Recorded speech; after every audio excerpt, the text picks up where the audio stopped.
Okay, good evening, everyone. Again, it is now 6:05, so that is a good moment to start with our annual lecture of the Center for the Study of Social and Global Justice. My name is Andreas Biller, and I'm one of the co-directors. Initially, we were based at the University of Nottingham, but we are now a fully independent research center.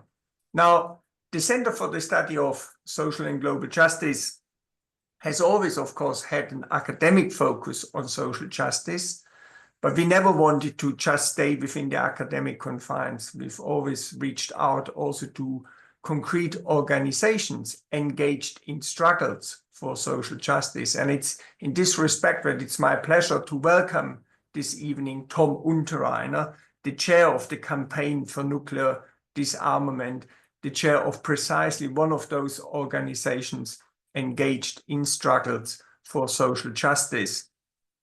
Now, Tom works for the Bertrand Russell Peace Foundation. Yeah, this is based here in Nottingham, and he has also been co-editing the related journal, The Spokesman.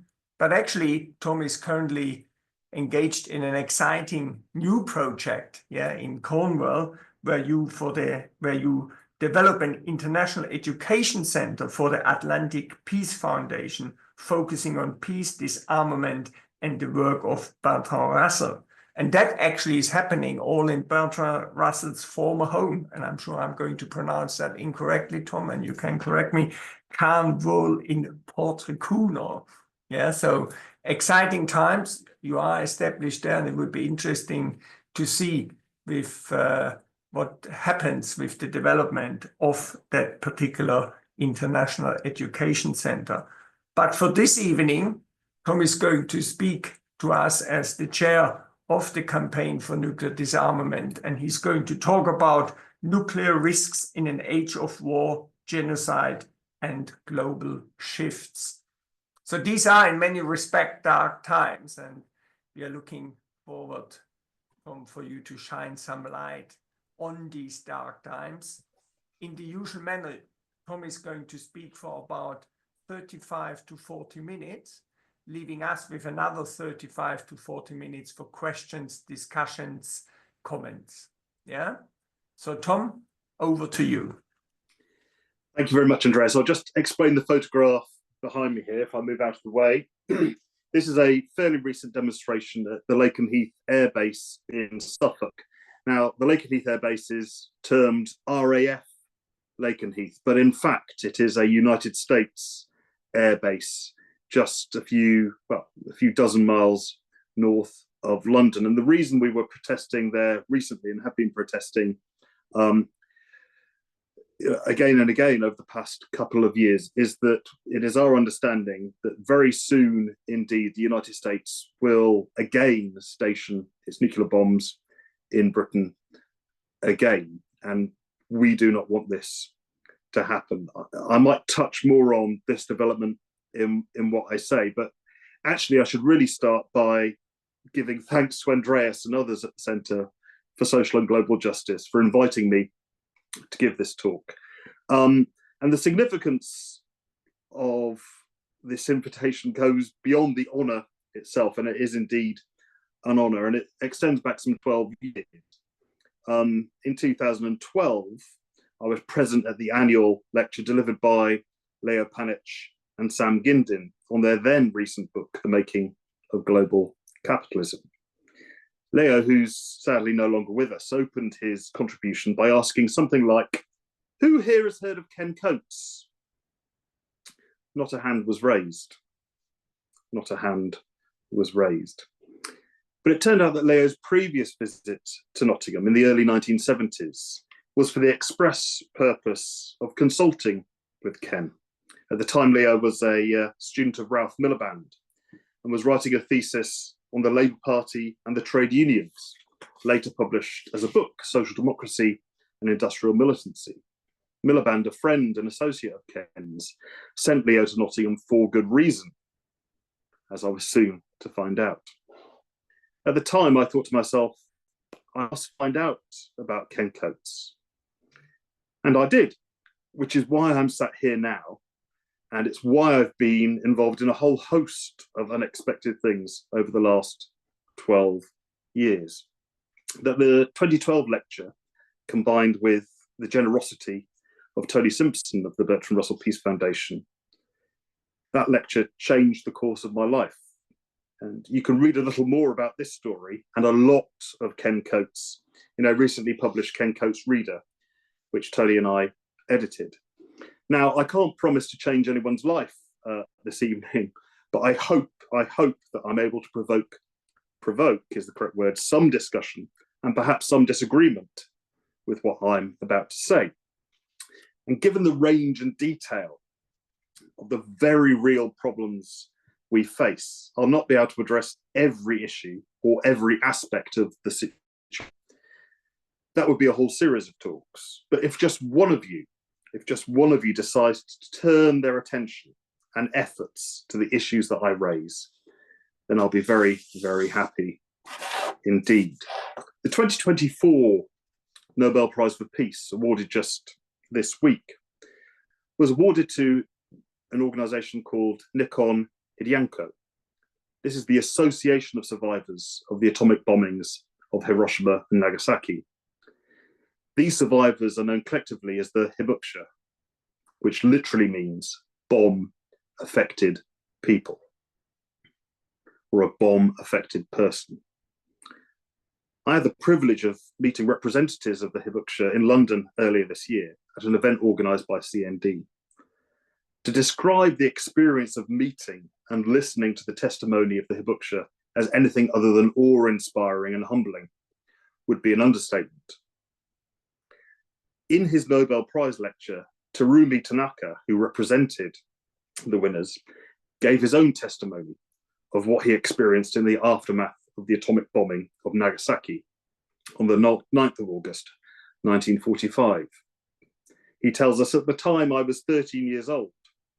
I was at home around 3 kilometers east of Ground Zero.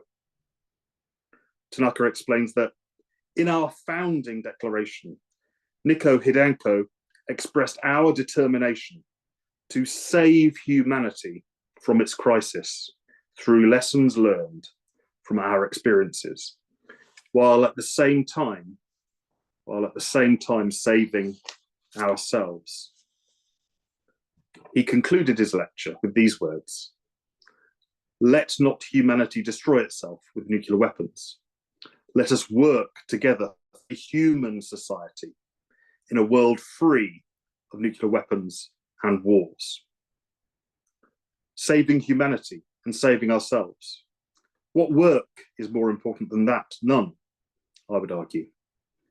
Working for a truly human society, free from nuclear weapons and of wars. What work is more important than that? None. And so the awarding of the Nobel Prize and the wider recognition afforded to the extraordinary efforts of the Hibuksha are entirely appropriate. Yet the awarding of this prize coincides with a moment in human history where nuclear risks, that is, the risk of nuclear detonation by accident or design, are posed more sharply than they have been at any point in the atomic and nuclear age, which opened when Tanaka was just 13 years old. To put the issue bluntly, using terms like nuclear risks or the risk of nuclear detonation by accident or design seems to me to dodge the central issue and the reality of the situation.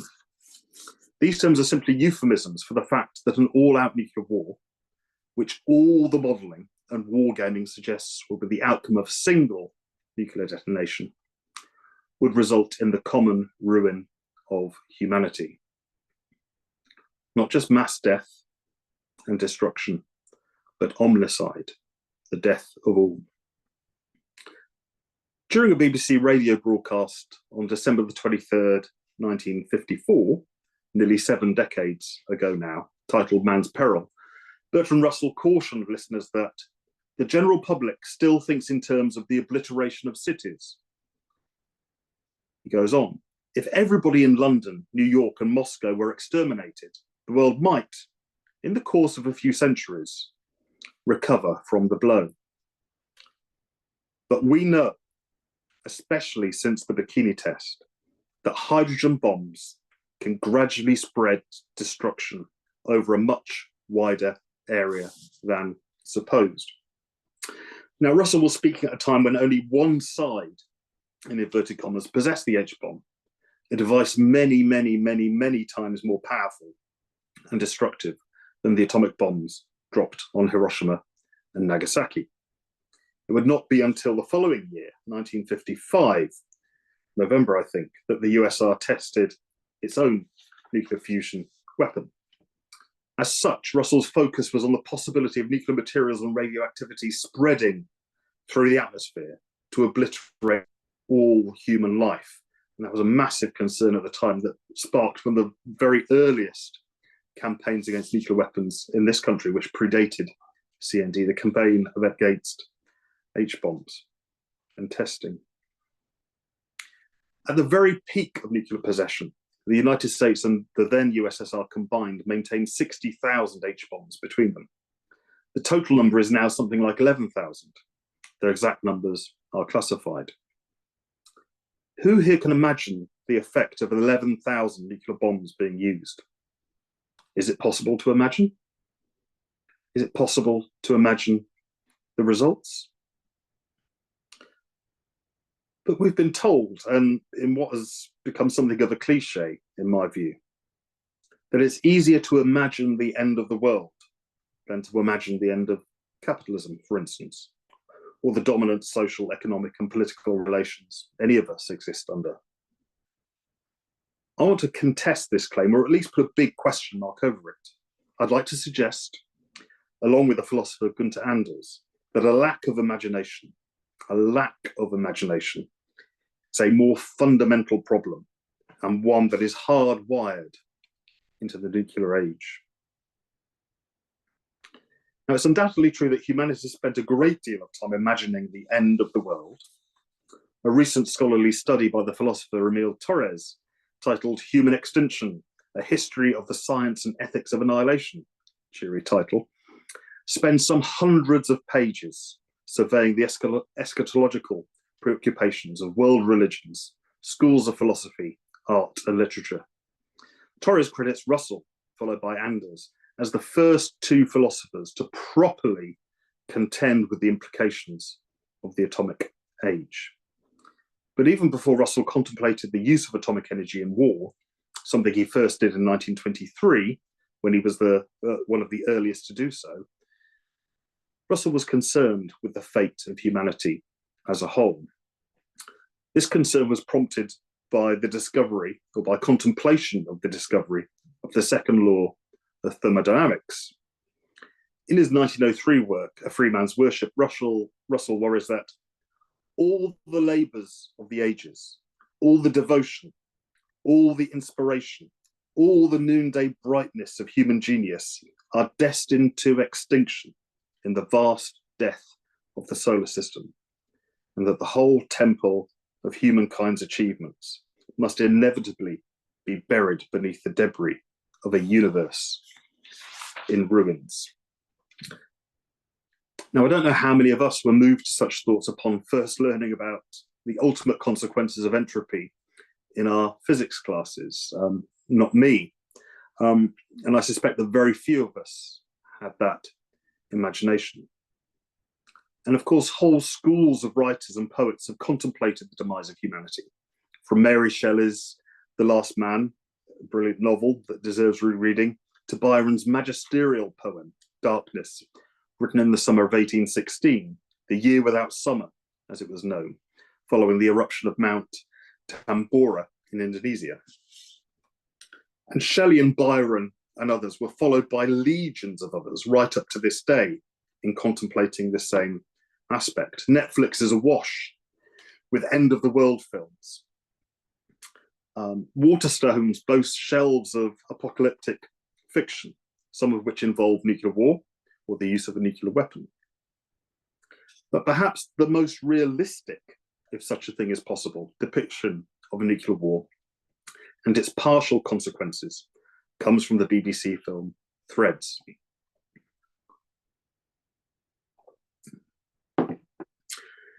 How many people sat down to watch or to rewatch this film when the BBC decided to broadcast it again? Quite why the BBC decided to broadcast the film for only the 4th time in 40 years isn't clear. Perhaps it was to mark the anniversary.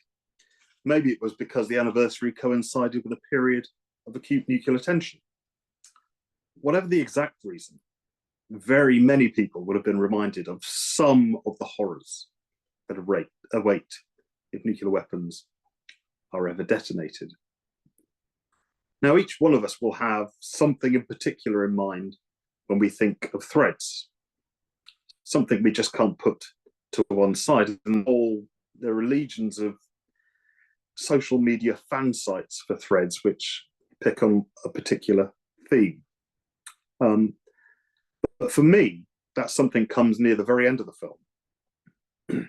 Not the scenes of utter destruction and desolation, not the scratching at the earth, the radioactive soil in the hope of growing food to eat.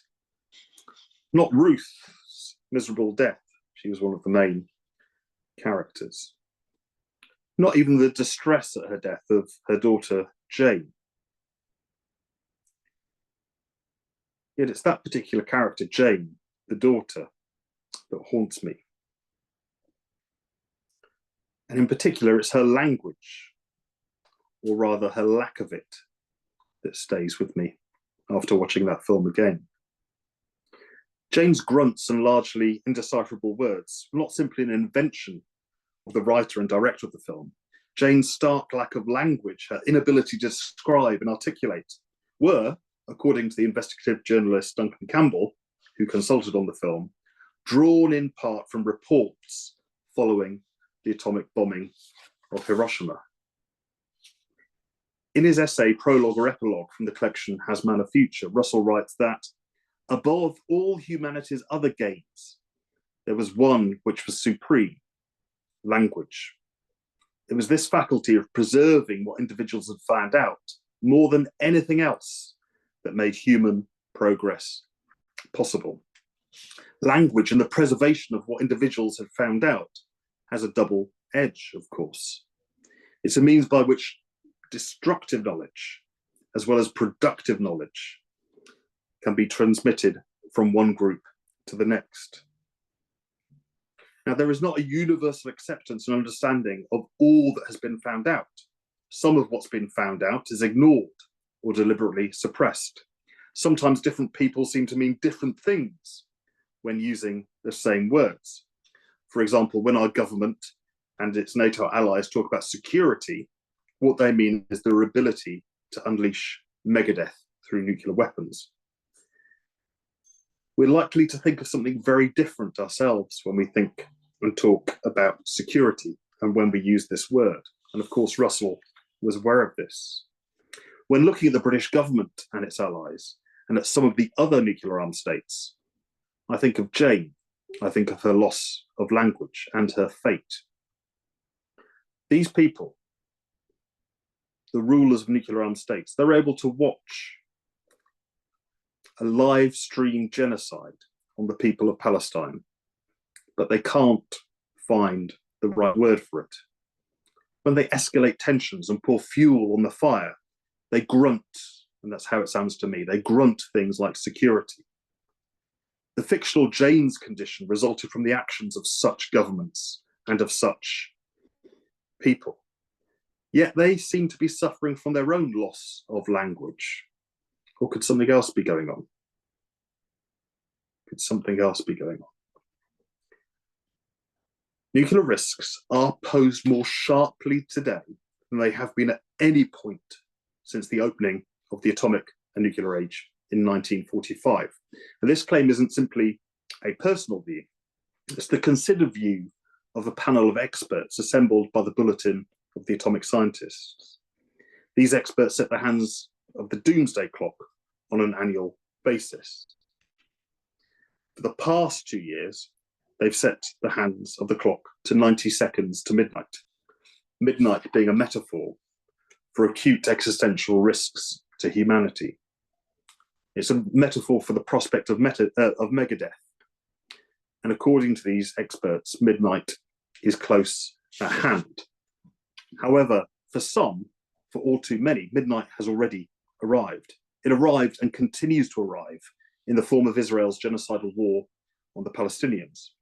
It arrives in the form of missiles, bombs, and bullets deliberately targeted using the most sophisticated iteration of what is called artificial intelligence, no doubt, against a civilian population.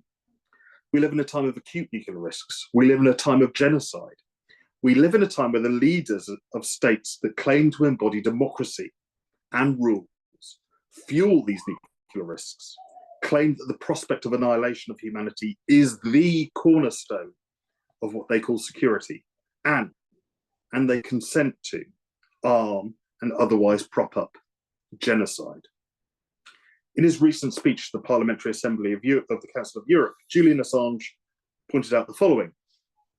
He was arrested and imprisoned for the alleged crime of exposing murder perpetrated by US armed forces. The work of journalism at the heart of this crime, collateral murder, consisted of a video documenting the cold, calculated, high-tech slaughter of innocent civilians. Now, Assange was eventually released into a world where videos of cold, calculated, high-tech slaughter are beamed second by second into the palms of our hands. No need for WikiLeaks, no need for whistleblowers. We see genocide in real time, genocide broadcast for all to see, for us all to consume. Writing more than 50 years ago, Gunther Anders warned us that what marks us out and demarcates us, what conforms us and deforms us, is not just the objects transmitted by the media, but the media themselves, the devices themselves, which are not just objects with one possible use, but which determine their use by virtue of their structure and function. Accordingly, also determine the style of our actions and our lives. Anders was writing about radio and television. He was concerned about the impact of these technologies on how we understood and reacted to the atomic age. How, he asked, could we transition from a phase in human history, in human existence, defined by the simple idea that we're all mortal, to one where all humans are exterminable, the lesson of the Holocaust, to the atomic age, where humanity as a whole is exterminable? How could this happen? How could this happen without the whole of humanity rising up to save the past, the present, and the future? What would Anders have made of Assange's contrast? What would he say about the digital technologies and their impacts? How has human life become so devalued and degraded? Anders scholar and professor of political thought Elke Schwartz asks in her recent essay, Devalued Humanity, the following. How is this allowed to happen in an era in which technological innovation, progress, and ubiquitous connectivity are supposed to have lifted our collective human consciousness? How is the currency of human life worth so little? With Anders, Schwartz argues that the technological artifacts that we've produced and that now constitute the majority of our world, which we have prioritized and elevated to the highest status of goods, have in turn made it impossible to comprehend the world in which we live. A world that has become too big, too incomprehensible, gives rise to a chasm in understanding and imagination. Writing against the context of nuclear weapons, Anders notes that the modern human can produce all kinds of things, including nuclear bombs, but we're no longer able to either measure up to our products or imagine the consequences of what we produce. Human life is increasingly measured in units of productivity and functionality, benchmarked against standards of machine perfection. In other words, the modern human measures her worth and general moral standards against the flawless functionalities of machines.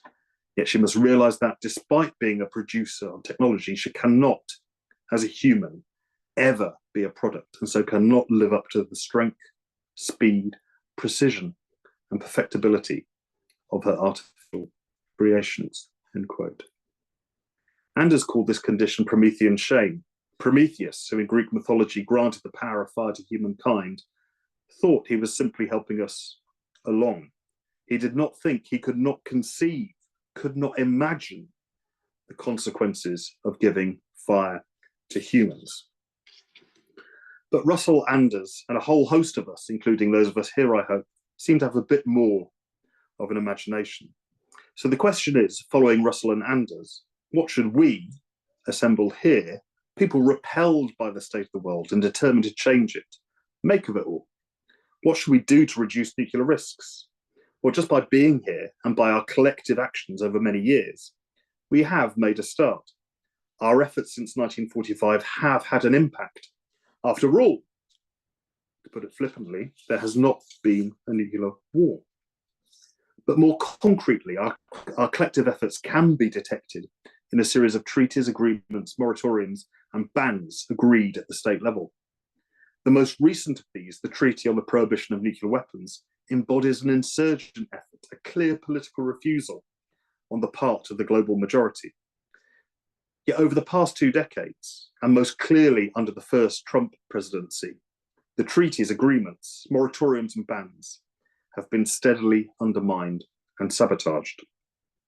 The nuclear order has shifted and mutated so that very little order now remains. There has been a bonfire of treaties, and the results are alarming. How to explain this? Someone who has made an attempt, an instructive but otherwise deficient attempt to explain these developments is the Chief of the Defence Staff. In his 2024 Royal United Services Institute lecture, Tony Radakin notes that global power is shifting and a third nuclear age is upon us. We're told by Radakin, and we presume the British government, that there has been a shift from what he calls geoeconomics to geopolitics, and that it will last for decades. According to him, in response, the British need to demonstrate resolve and make the nation safe at home and strong abroad. Radakin tells us that the world is now divided into authoritarian states seeking to challenge the global rules, and he doesn't mean Israel. Responsible nations of the world, which includes, according to him and the British government, the Gulf states. And then there are those that are hedging and ducking, and he seems to dislike those the most in some ways. He goes on, talk of world order may sound abstract. Rules and values can seem wishy-washy, and multilateral institutions may feel remote, but, he assures us, they are real. And lastly, he comments, the third nuclear age, which we are in, is altogether more complex. It's defined by multiple and concurrent dilemmas, proliferating nuclear and destructive technologies, and, I put this in bold in my notes, the almost total absence of the security architecture that went before. So whilst he paints an interesting description of current dynamics, Radakin chooses not to probe this almost total absence and the reasons for it. To do so would be to open a host of difficult questions. Difficult for the Chief of the Defence Staff, in any case. For Radakin and for the British government, the answer to our problems is straightforward, however. Further massive investment, to quote, substantial sums, to renew both our submarines, nuclear-armed submarines, and our nuclear warheads.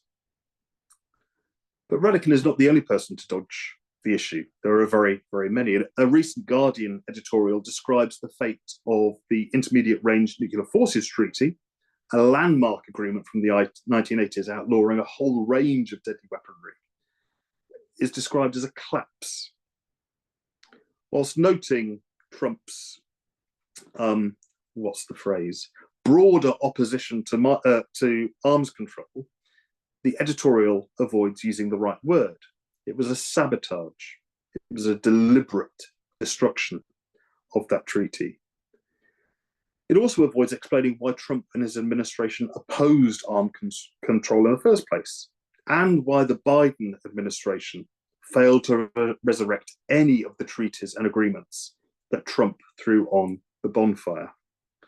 Because to do so would be to recognize the fact that in the face of inevitable, and it seems to me unstoppable, global shifts in power, from a unipolar to a multipolar arrangement of power and influence, the Trump administration, the US government in general, and governments in general, and allies, including the NATO states and the United Kingdom in particular, they're all prepared to take reckless and potentially deadly steps in an attempt to maintain power and influence.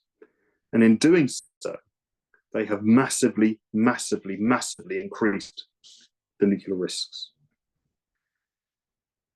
The US foreign policy concept is still premised on the idea of America first, embodied in the Wolfowitz Doctrine.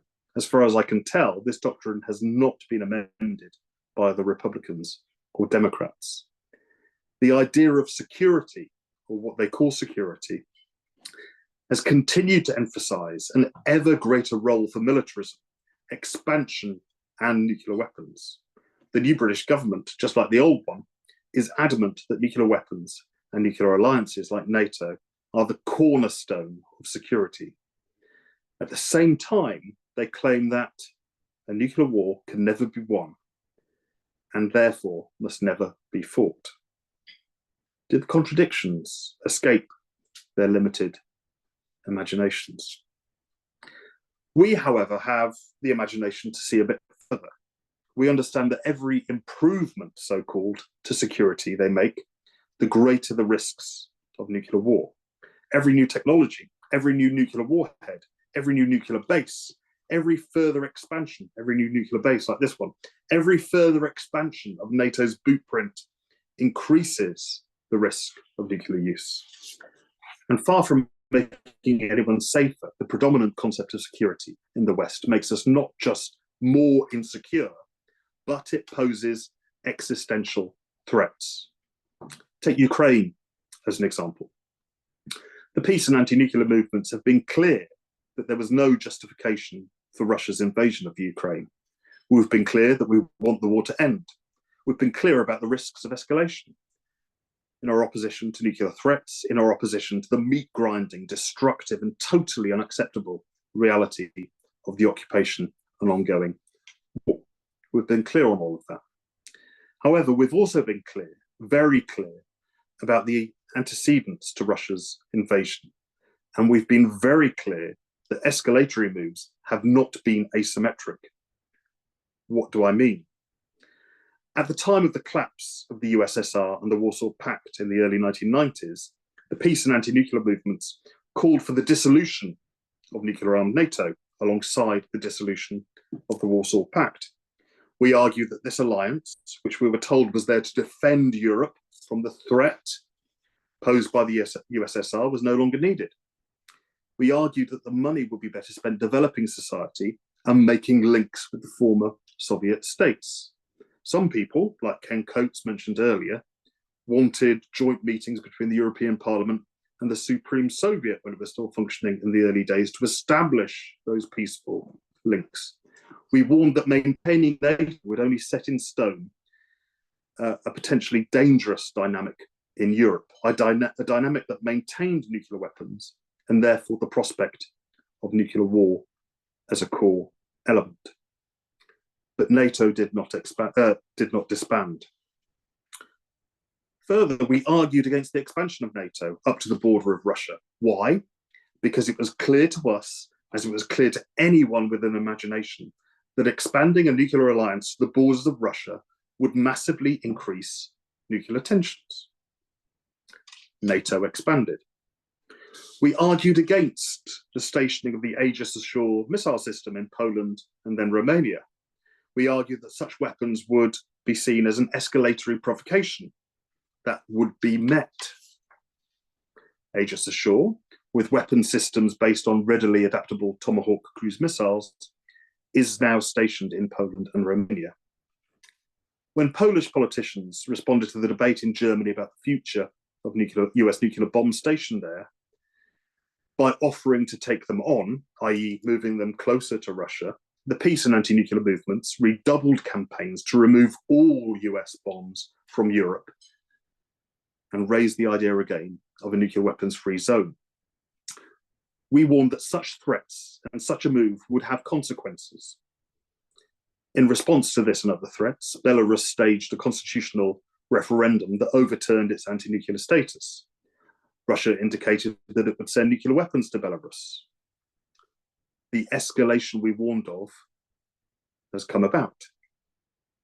When the United States, following Trump's sabotage of the INF Treaty, announced the rapid development of a hypersonic missile program, which it calls Dark Eagle, when it went on to repeatedly test this system and to run public PR media campaigns to boast of its advances, when it named Germany as the site for the deployment of these weapons and identified a base, the Command and Control Center, the exact same base that was the Command and Control Center used for Pershing missiles in the 1980s. And when it announced deployment of this system by 2026, the peace and anti-nuclear movements warned of the consequences. What are the consequences? Well, the fact that Russia seems to have got there first with its Oreshnik missile, a hypersonic missile, which it fired on Russia, should be no comfort to anybody. So these developments combined have resulted not only in the opening of a new arms race, massively increased military spending to positively Trumpian levels across European NATO states, and a general remilitarization of society. These developments have combined to massively degrade the threshold for nuclear use. The situation is deadly. Ask yourself this: how many things, in what order, at what time, would have to go wrong before nuclear war became real? If that list is shorter than it was 5 years ago, and mine is, then you know the alarming situation we're in. Bear in mind that artificial intelligence systems, new technologies, so on and so forth, have been introduced into this whole process. How many of those need to go wrong? In what order? At what time? Nuclear war to become a reality. The situation is dangerous. We're told that Israel has the right to defend itself. We see the live stream results of Israel's alleged defense and security on our devices. We witness a genocide that, notwithstanding the enormous protest movements around the world seems unwilling to end. Concepts of security based on expanded nuclear capabilities and increased nuclear risks amount to preparing for, encouraging, and making possible omnicide, the extermination of humanity, which poses the question, when we talk about propaganda in favor of, which is what it is, preparation for, and the ultimate prospect of nuclear war, are we talking about genocidal acts? Does the fact that we live in an age of war and actual live stream genocide have an impact on any of this? Martin Shaw, a scholar of genocide, amongst other things, and a writer of a recent history of the campaign for nuclear disarmament, notes, although some complain that genocide is often used too freely, I have found that anti-nuclear campaigners were pretty sparing, not only in their use of the term, but also in their historical comparisons. He recalls that Michael Randall, a veteran peace activist, invoked genocide in the 1960s in one court case, and that the women of Greenham Common invoked the idea. He concludes that Randall and the Greenham women were right, and I quote, right to say that at the point of missile launch, any of the technical differences between the intent involved in organizing genocide and, on the other hand, preparation for nuclear war, those differences would dissolve, would disappear. He might also have pointed out that Ken Coates in the early 1980s asked If war is the continuation of politics by other means, then what politics is suggested by the prospect of nuclear war? Ken proposed that this was a politics of genocide, and I think he was right. And so an indispensable element in reducing nuclear risks is the urgent need for a reconceptualization of security, one which rejects the prospect of nuclear use, that addresses the manifold threats, nuclear, climatic, technological, and biological, all of those threats facing humanity, a concept that recognizes that security for one cannot be achieved at the expense of others, an approach we call common security, and the need for such an approach is urgent. The US, the nuclear armed alliance that dominates NATO, and other allied states, the UK included, are engaged in a desperate, reckless, and potentially deadly effort to arrest, disrupt, and otherwise confront global economic and political realignments. The world is transitioning. The world is transitioning. And many of the more outrageous actions taken by the US, sometimes involving allies like the UK, can be understood as efforts to uphold US dominance, and where that fails, to redraw the rules.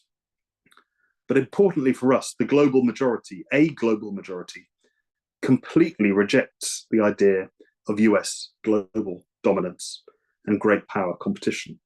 They agree with us that security is indivisible, and we should continue to work with that global majority to develop and promote ideas around common security. But to achieve this, we here, all of us, and very, very, very many more, must multiply our numbers and multiply our efforts.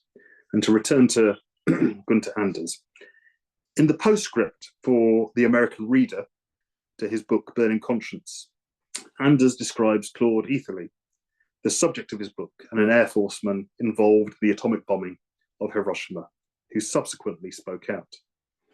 Anders writes of Etherley that he was the first who objected to conformity, to the behavior demanded in the atomic age by a conformist society, the first who refused to ignore or belittle or increase or exploit the danger, as all of us are expected to do. I would argue that we need very many more of us who would object and who would refuse. But we haven't long. Thank you.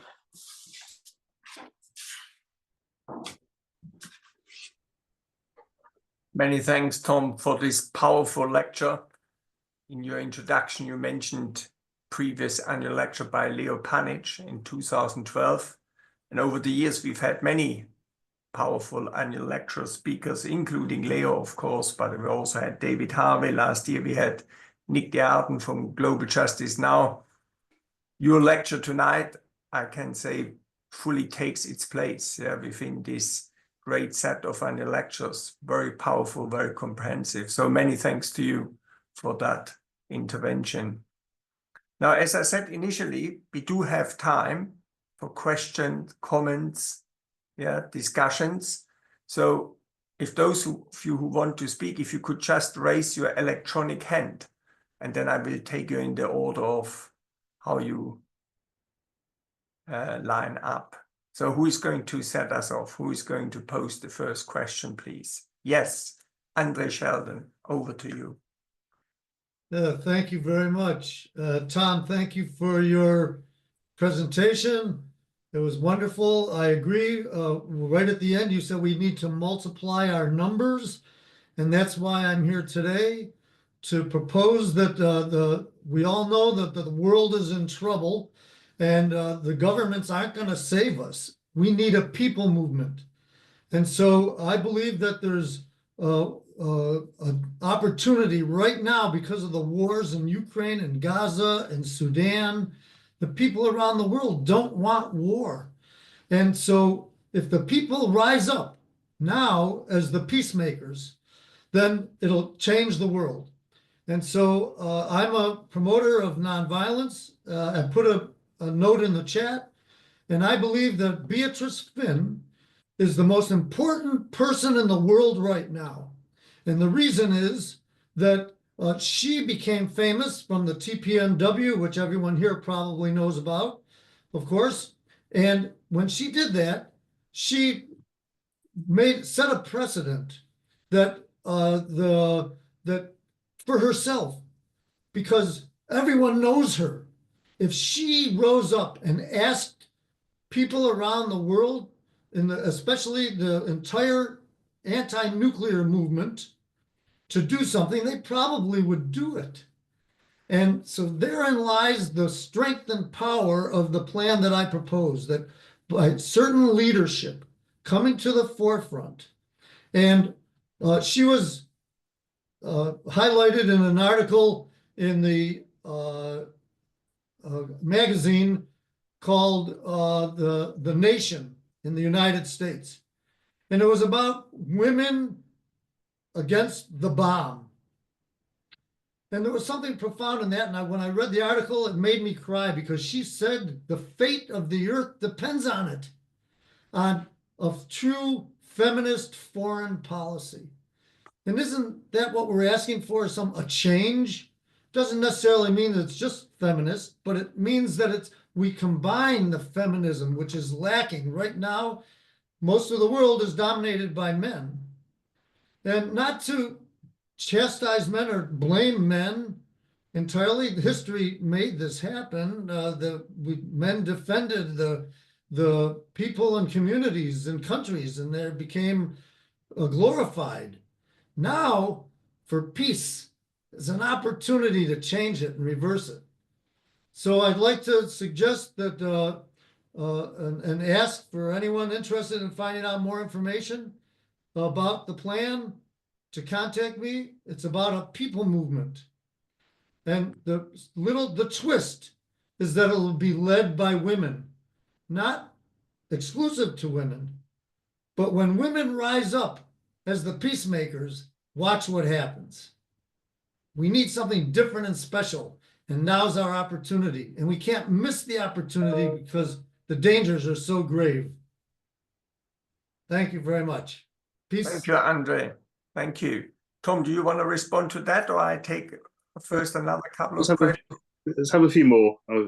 Okay, so I take Linda next, and then Oliver put a question in the chat, but I'm sure, Oliver, you will also be able to raise it to the whole group. So over to you, Linda, and then Oliver. Thank you, Andreas, and hi, Tom from the United States. I wondered if you could talk a little bit more about the threat that the growing threat of the possibility of the use of nuclear weapons under the circumstances of what's going on now with Israel in relation to Syria. Because even though we've talked quite a bit about nuclear-armed Israel and what could happen in Gaza, there seems to be a sort of an expansionist policy going on very clearly. And so I'm interested in your point of view, both personally on this topic and also from the C&D perspective mainly, maybe as well, on what you think about the enhanced risks this might propose. Thank you, Linda. Oliver, and then Elif. Cheers. Really enjoyed the talk, Tom. My question is very simple. In terms of stopping the genocide in Palestine, there's a lot of talk about the impact that if Iran was to acquire nuclear weapons, that this would act as a deterrent in terms of discourage them to occupy and keep doing what they're doing against Palestine. So I'm just wondering what your thoughts are in terms of would Iran's acquisition of nuclear weapons have any impact on Israel's occupation of Palestine, genocide of Palestine, but also its expansion in the Middle East? Thank you, Oliver. And then perhaps for this first round, Tom, I take Elif, and then over to you. Elif. Thank you. I have two questions. One is about privatization of war. Do you think it's, or do you consider it as a global shift with the privatization of military industry? And how does it impact the campaign for peace? Thank you. A set of interesting interventions and powerful questions. Tom, your turn. Thank you very much. Well, Andre, thank you for your question. Beatrice, of course, Beatrice Finn accepted the Nobel Prize on behalf of the international campaign against nuclear weapons. I've forgotten the year now, several years ago, and has played an incredibly important role in a certain aspect of the campaign against nuclear weapons. And yes, it's true that the TPNW, this is the Treaty on the Prohibition of Nuclear Weapons, has managed to expand, this is a United Nations treaty, has an increasing number of states who are parties to it or who are signatories to it, and there is generally a very strong sense of goodwill with respect to this particular approach to the abolition of nuclear weapons. And of course, it only came about, actually, what should we say? You could take a Eurocentric view of how the TPNW came about and say this was the hard work of Western lawyers, NGOs, so on and so forth, who pushed this through, forced this issue through, did all of the technical stuff, yada, yada, yada, at the United Nations. That could be one view. And sometimes that's how I feel it might be presented. And that's no criticism. That's just how these things manifest themselves in international organizations, so on and so forth, and for reasons we probably all understand. On the other hand, my own perception of the TPNW is that this is the product of a coordinated, full frontal political assault on the idea of nuclearism, this idea that nuclear weapons are the fundamental linchpin of security and defense around the world. It was a full frontal political attack on that by, in the main, the global south, which is, of course, in its majority, non-nuclear. And I think that one of the issues we see with the progress of the TPNW is that none of the European states, bar Ireland, Austria, which has long-standing reasons for doing so, Malta, have signed up to this treaty. None of those states are members of the nuclear-armed NATO alliance. And on a very regular basis, Germany, which is a member of the nuclear-armed NATO alliance, pitches up at TPNW meetings and objects to the treaty. And it does that for a reason. It does that because in international law, there is a procedure or an element of international law known as persistent objection, which if any of the states of the world who are UN member states raise objections to a treaty, which is not a universal treaty at the moment, the TPNW, it's not a, it has the status of a treaty, not a universal application. If any UN member state objects in that fashion, then it's understood that this is a bar to, or a barrier to it becoming a norm of international law. And for that reason, I continue to look to the global south and to places outside of NATO member states as the source for a renewed and a continued push for nuclear abolition. So Beatrice has done amazing work and she's an amazing person, but I bet that there are millions of Beatrices out there that we haven't yet met or encountered who will do just as important work. But I think you raised an important point about, it won't be people like me who make this happen. I think that's fundamental to understand. Linda's question in terms of Israel and the threat of nuclear war, we will all have followed the various threats from extreme right-wing members of the Israeli cabinet about the use of nuclear weapons. It even got to the extent that there was public speculation in the Israeli media, in the Israeli public, about using a nuclear weapon on the territory of Gaza just to get rid, basically, to complete the genocide, to complete the total destruction of the Palestinian people who reside in the open air prison in the Eastern Mediterranean. But the story of Israel's nuclear capabilities is an interesting one and an instructive one in terms of, again, the links with what the dying colonial powers in the post-Second World War world were up to and why some of them, i.e. France, went about acquiring a nuclear weapon. This will be a whole other talk about how Israel got its bomb and France's role in this, but it's worth relating this particular anecdote. France tested its atomic weapons in Algeria in the 1950s and early 1960s. People here will know that during that period of time, the Algerian people themselves were trying to liberate themselves from French colonialism. Algeria is a French colonial possession.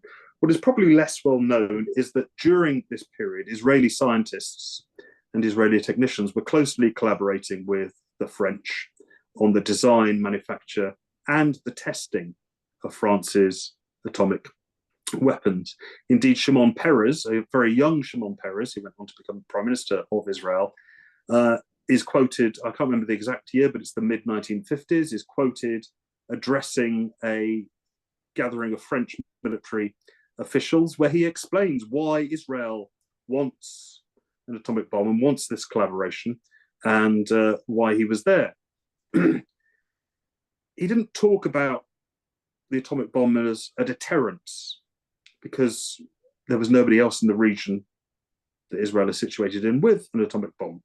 Peres was very clear that for Israel, the development of an atomic bomb would be as a tool of compellence. He used that word. We want this to compel other people in the region to follow our demands, to do as we demand. And so the atomic bomb, the nuclear bomb, is a tool of compellence, despite whatever else we're told. And it's used on that, it's positively used. The threat of use is invoked to compel people to make other states to toe the line and to conform. You know, the hegemony is a combination of, of coercion and consent, is it not? But the consent, I think I learned that from Andreas even, but the consent element of this is achieved through the coercion of the bomb. And so Israel's nuclear capabilities, which are not publicly declared, Israel is not a member and has never been a member of any international treaties, let alone the NPT, the Non-Proliferation Treaty, which basically everybody is a member of. Israel is not. There have been no IAEA inspections. Nobody. The only reason we know about this stuff is because of documentation that's available and whistleblowing and leaks from people like Mordecai Vanunu, who has suffered miserably for his efforts. But Israel's nuclear capability is a factor in the region, and everybody is aware of it. So to partially answer Oliver's question, if any state took the theory of deterrence seriously, the idea that we can only be safe from nuclear attack by having nuclear weapons ourselves and threatening to use them, if any state took that seriously, then it would be perfectly logical for Iran to go for nuclear status, to develop its own bomb. However, I don't think Iran is interested in developing nuclear weapons. If it had been interested, if it wanted to do it, it could have done it some time ago. And in fact, it's my understanding that there is a fatwa, a religious ruling decree against the creation of nuclear weapons. But what Iran has been doing is using an enrichment process as a partner tool to the sanctions and negotiations process for a very long time. But we're now at a moment of crisis. We're now at a moment when Israel's influence in the region, not simply within the territories of Israel and its, and the territories that it wanted to acquire through genocide and further occupation, where that's not just simply a question, but given everything that has happened, I think that the importance of Israel as a regional power will become more accentuated with the development of what has happened in Syria. Of course, Israel has a record of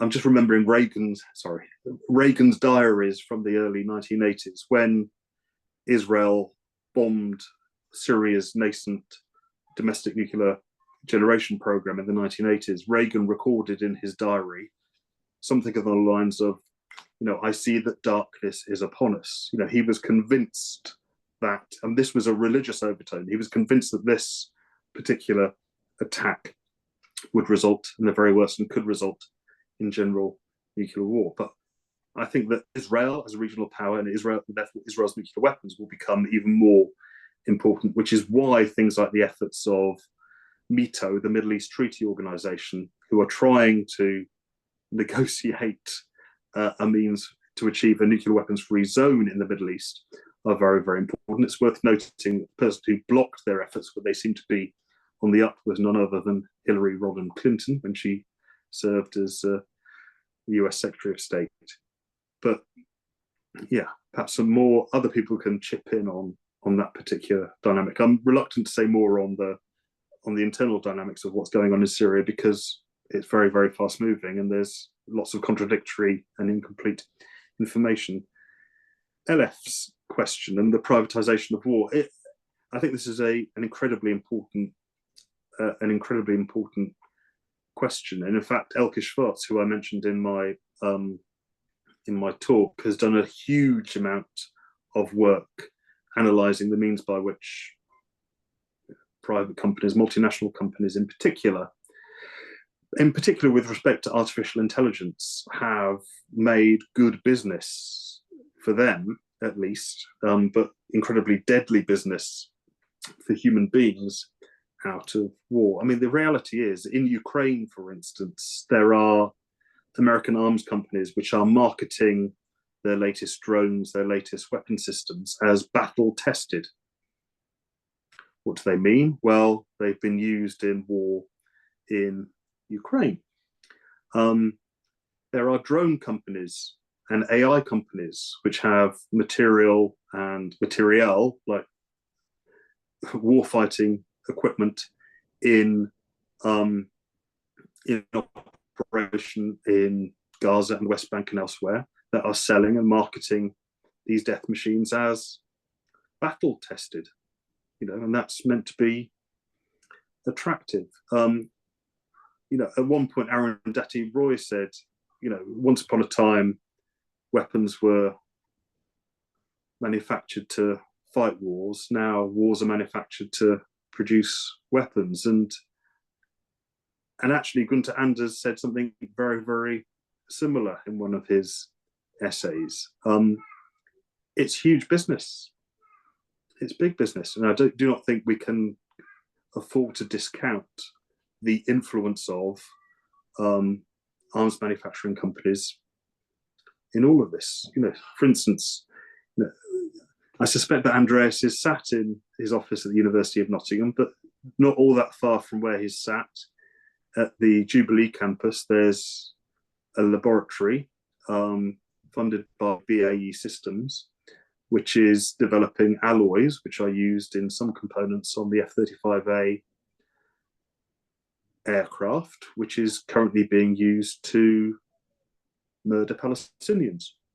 It's also the same aircraft which is stationed at RAF Lakenheath, the nuclear capable version of which is designed to deliver genocide on the people of Europe through a nuclear weapon.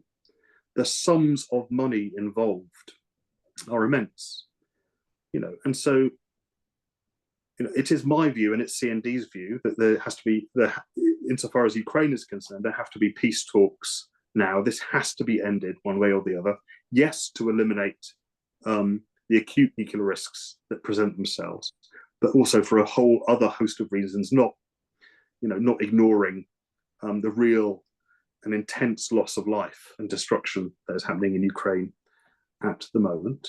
But against that, our government has said it will supply £3 billion for weapons for as long as it takes. Who was happy about that statement?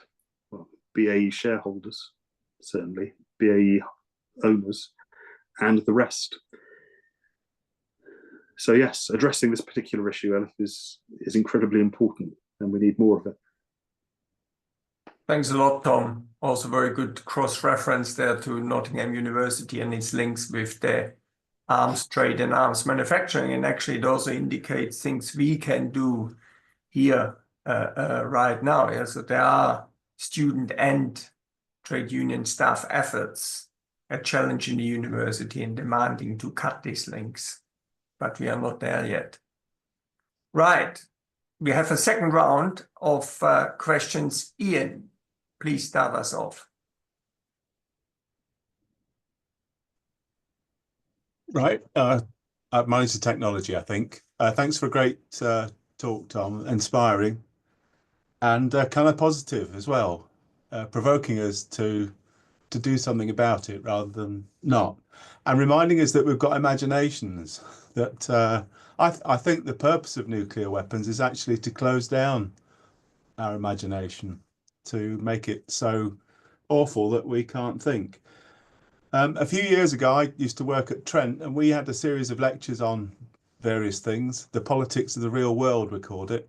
And one of those was from a guy from Glasgow that was setting up a defence diversification agency around 1995, which was going to come in with the new government and use the peace dividend that we were all talking about then to, drive a new development.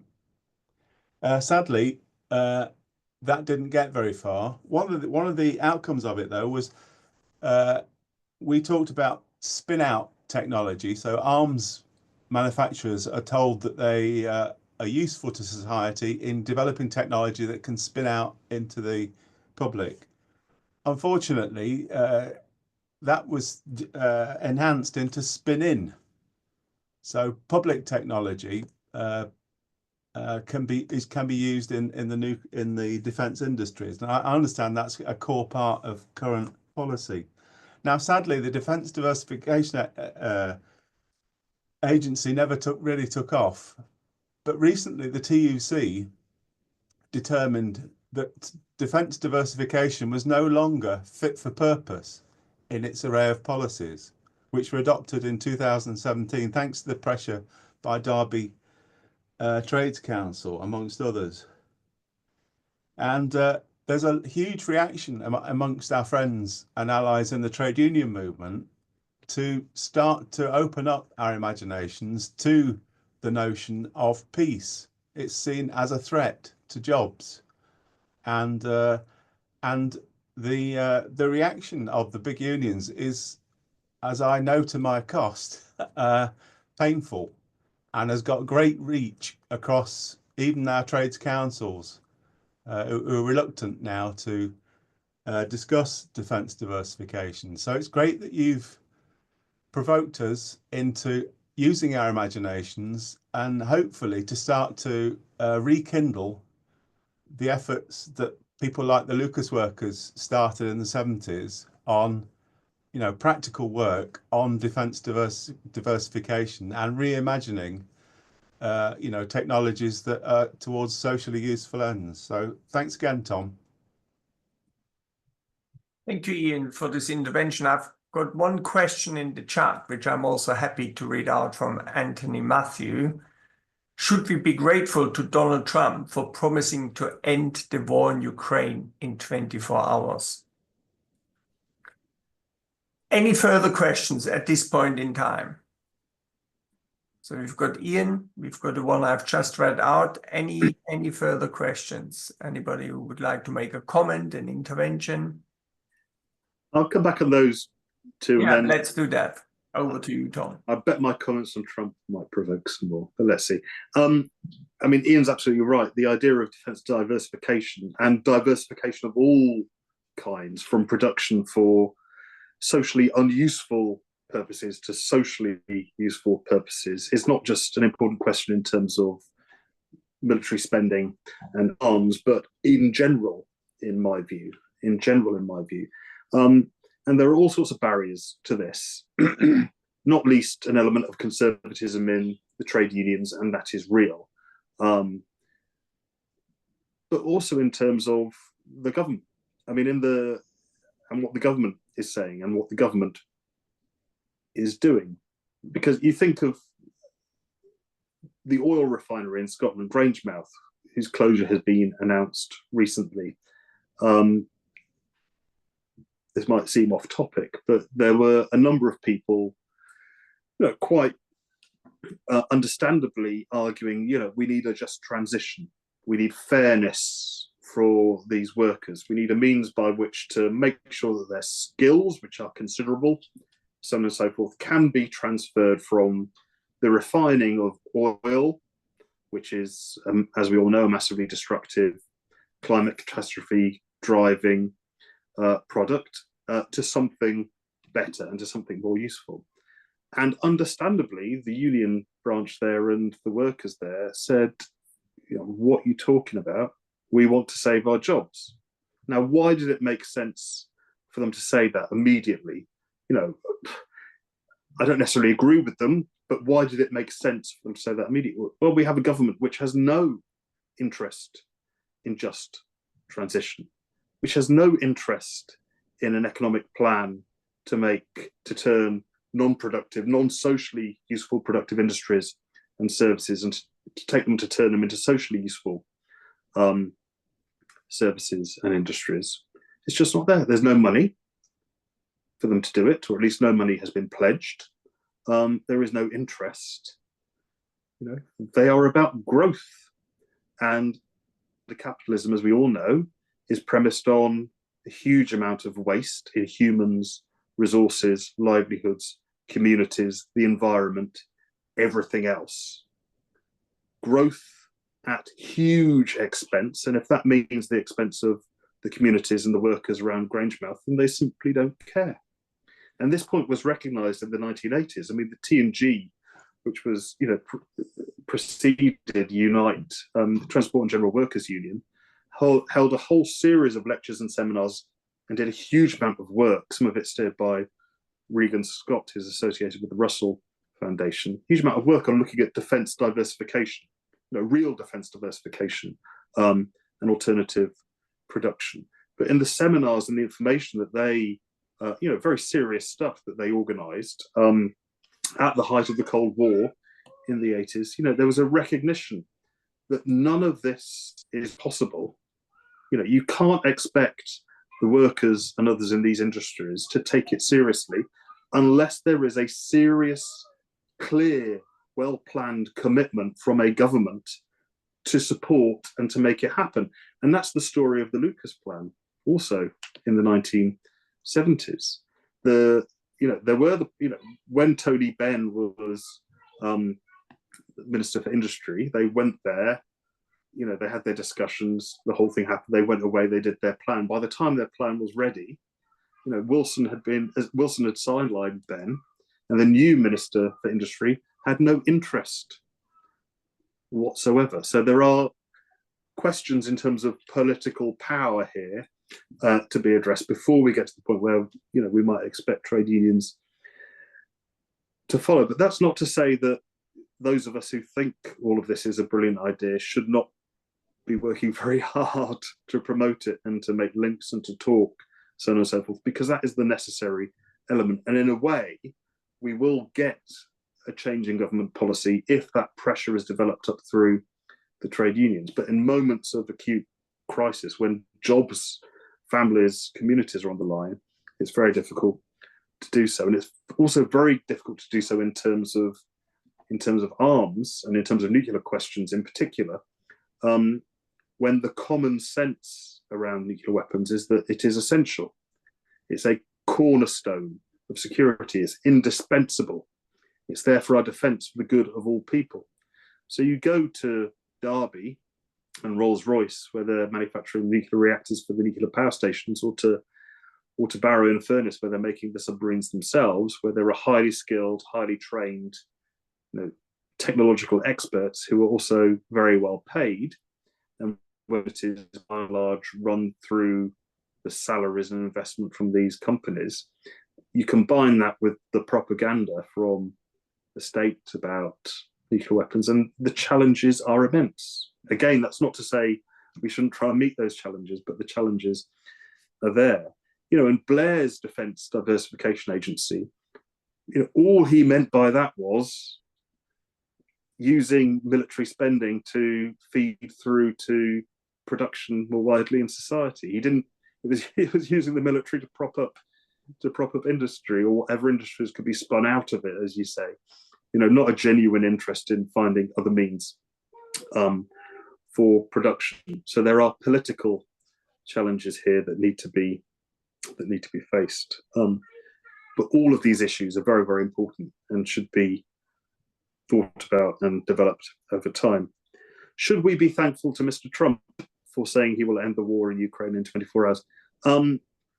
No, because the price that will be paid, I think, is clear. And what Trump means by peace is very, very different to what we might mean by peace. So I'll give some examples. Under the first Trump presidency, apart from the bonfire of the treaties and the sabotage of all of these agreements, which in part have played a role in leading us to this situation, it was Trump who publicly speculated about the development of what he called a usable nuclear weapon once again. And by usable, he meant battlefield. So in his imagination, and one assumes in the imagination of the military advisors and others from private industry who were there speaking into his ear, he imagined that the time was right and it was a necessary step for the United States to take to develop a whole new series of weapons that could conceivably be used on the battlefield once again.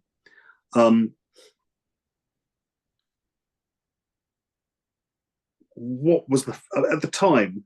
Okay, so Biden had his lucid moments. At the time, Biden described this as a crazy idea. As a crazy idea. Did he cancel it? No.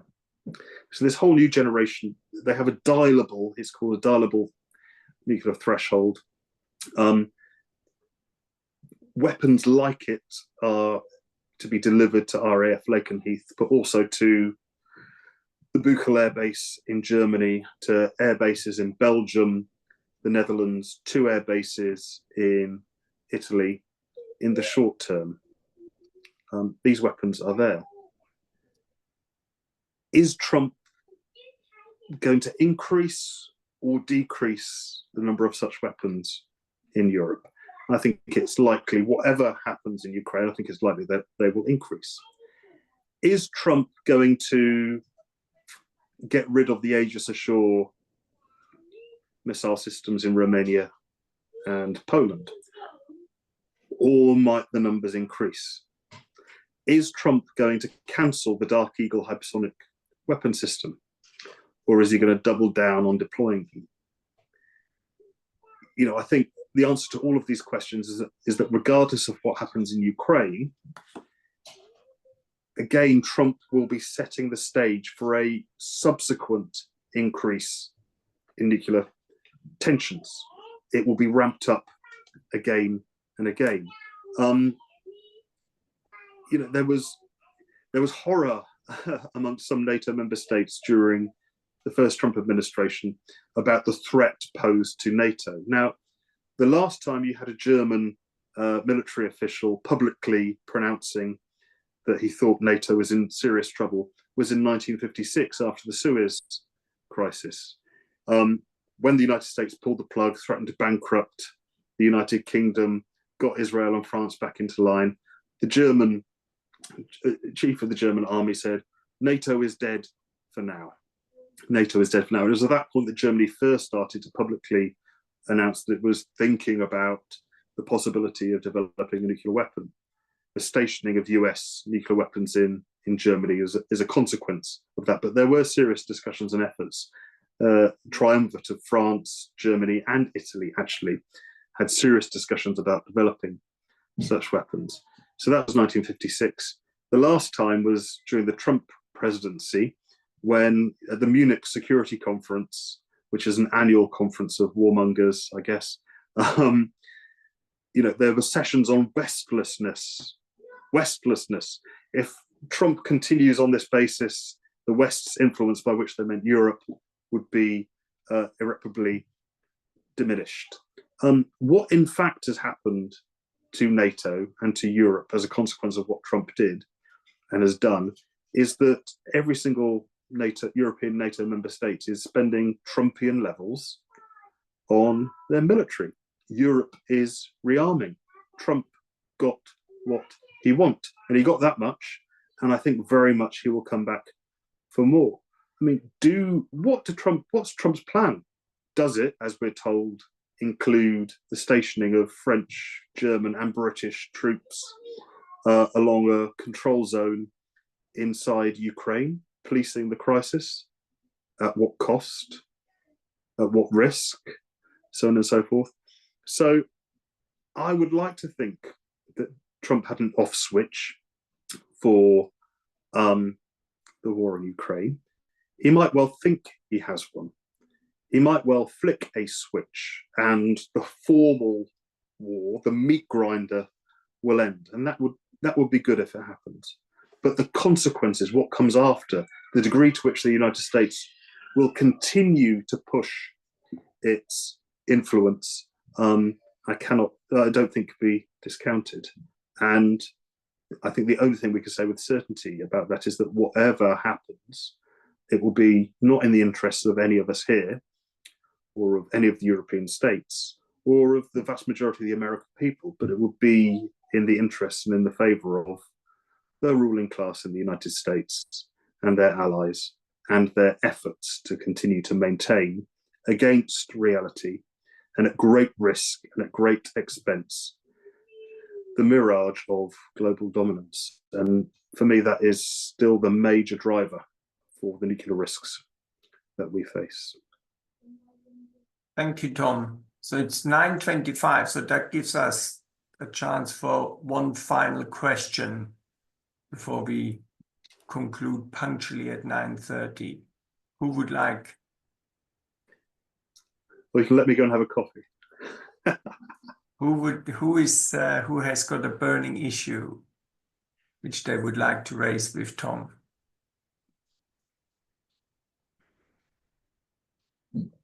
No. Well, perhaps I can complete then the round of questions. And I thought it was quite interesting how you portrayed the West and its double standards. And I think the double standards is what people elsewhere in the world will be seeing. So there's a total moral collapse in a way of the West. There are all these appealings to democracy and all kinds of other liberal values. They will count for very little in the world in the future against the background of genocide and this warmongering. And so I'm just wondering how you see then this kind of changing terrain of power potentially unfolding, with the global South increasingly likely to take a much more oppositional position vis-a-vis any kind of Western interventions. Yeah, I think the phrase double standards about sums it up. Some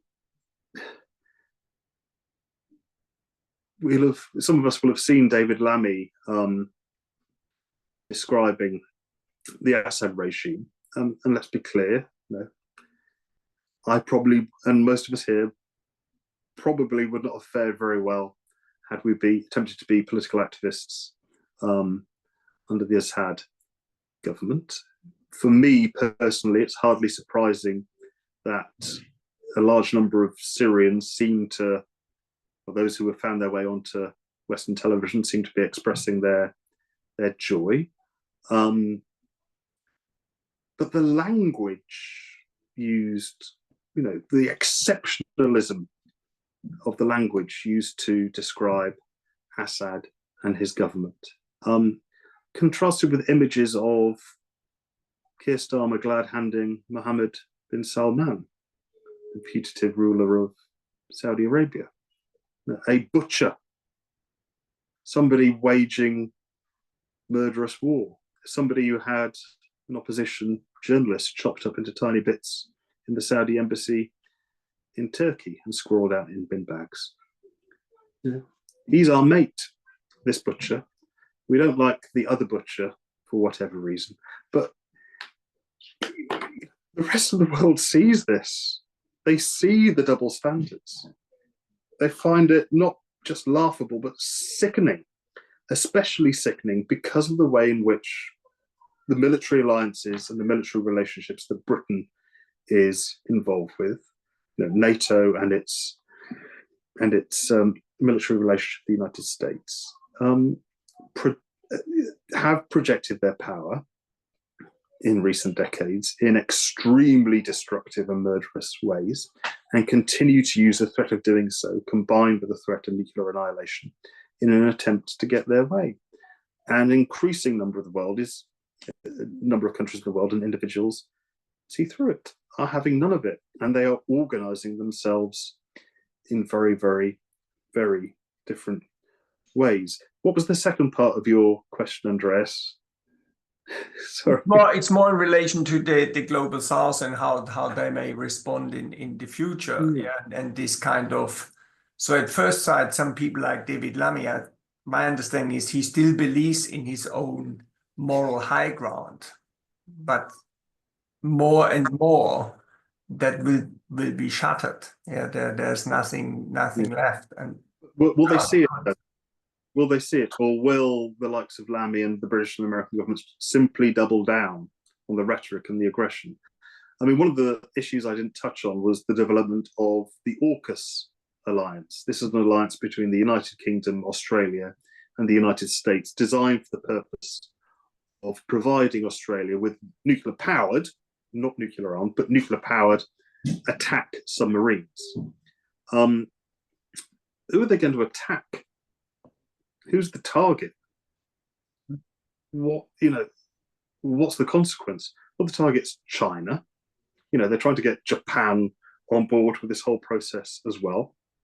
There's a remilitarization process there. But across the Asia Pacific, there is a very clear understanding, not just by governments, but by very vibrant and large anti-war, anti-militarism and peace organizations, of exactly what is going on. There's an understanding, and as Ian has put in the chat, support for AUKUS is now TUC, Trade Union Congress policy, because it assures jobs and assures developments. And that fact won't be lost on the global majority, who look at what is going on and thinking, what on earth? What on earth? And what on earth does Britain and the US and Australia think the consequences will be? Is this increasing security or increasing deadly threats? And I think an increasing number of people see through the double standards and the double speak, and understand very clearly that what Britain and its allies and NATO are about is taking risky steps in a desperate attempt to shore up their power and influence, and damn the consequences. And I'm afraid that I think that pattern, and particularly in relation to China, will become very much more emphasized over the next 5 years or so, especially under the second Trump presidency. And there will need to be some clear-headedness and some balance in our consideration of all of these things. Because my personal view is that I think China is out for development and for economic expansion. It is not out for confrontation and war. If it had been, it would have started that process already, and it would have had ample opportunities to combine its economic development and its relations with countries across Africa, Asia, and elsewhere. It would have had plentiful opportunities to militarize those relationships already, and it hasn't happened, and I don't see it happening. And I don't think that China as a whole, certainly not the Chinese government, has any interest in doing that.